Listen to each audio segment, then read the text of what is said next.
Je fais cette vidéo pour te dire que c'est fini les photos floues dont personne ne veut. Surtout si tu as investi des centaines, voire des milliers d'euros dans un appareil professionnel ou entrée de gamme.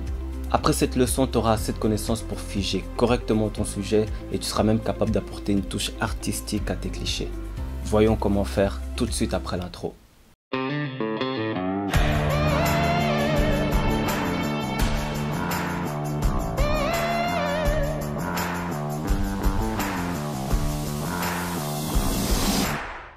Salut tout le monde, c'est Rich Dave, le photographiste. Aujourd'hui on parle de l'un des trois piliers qui composent le triangle d'exposition. C'est la vitesse d'obturation, qui est aussi appelée le temps de pose. Non, je parle pas de ces poses-là, mais plutôt de la vitesse qui mesure le temps pendant lequel le diaphragme reste ouvert pour laisser passer la lumière. Et elle se mesure en fractions de seconde. On va souvent entendre parler de 1/500e, de 1/50e, 1 seconde, 2 secondes, 3 secondes, voire plus. Et pour paramétrer cela, on se met en mode S ou en mode M et ensuite on choisit son temps de pause. Il faut comprendre que au plus on fractionne, au plus la vitesse est rapide, au moins on fractionne, au plus la vitesse est lente. Du coup, avec une vitesse lente, on va avoir comme résultat un flou de bouger. Et c'est dû au fait que lors de la prise de vue, tu n'étais pas assez stable ou que le sujet n'était pas assez immobile. Alors dans ce cas-là, on va plutôt parler de flou de mouvement. Et avec une vitesse d'obturation rapide, on pourra figer correctement le mouvement. On retrouve souvent cette technique lors des photos de sport, par exemple football, course à pied, Formule 1, etc.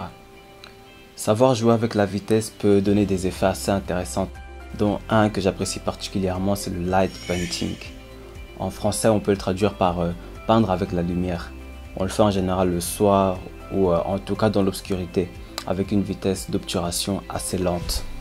L'appareil va capter toutes les lumières qui sont en mouvement et ça va générer des traînées de lumière qui vont rendre vos clichés artistiquement plus intéressants. J'ai un petit conseil à te donner si tu veux savoir à partir de quelle vitesse tu risques d'avoir un flou de bouger. Reporte-toi à la longueur focale de ton objectif. Si par exemple tu as un 85 mm, ne choisis pas une vitesse qui sera inférieure à 1/85e. Si tu as un 50 mm, ne choisis pas une vitesse inférieure à 1/50e. Et si tu as un 35 mm, ne choisis pas une vitesse inférieure à 1/35e. À vous de jouer maintenant. Sortez, faites des photos et postez-les sur Instagram, Facebook ou autre avec le hashtag PhotoProChallenge. Photo, c'est l'emoji photo avec le flash. Ne confondez pas avec celui sans le flash.